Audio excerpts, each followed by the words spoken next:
estaba yo fugado pel monte en el año 42.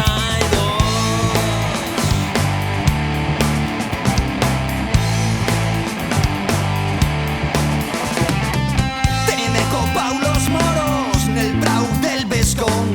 También fuen sin parar detrás de una castañal.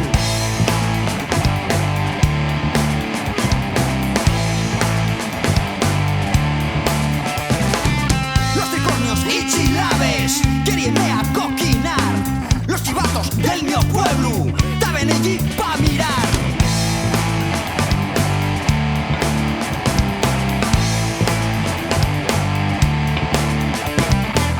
Entonces mesmo mira el cielo, púsose a xarazar rayos buenos y centelles, vase vaguan sin parar.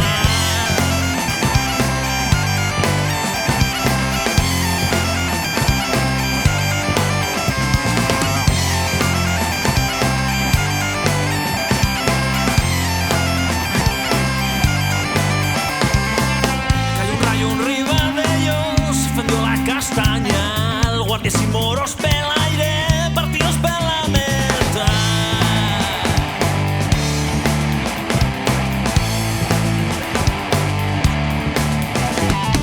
Salve pelle yo aquel día, gracias a la tempestad. No sé si vino del cielo o si la mandó mi mamá.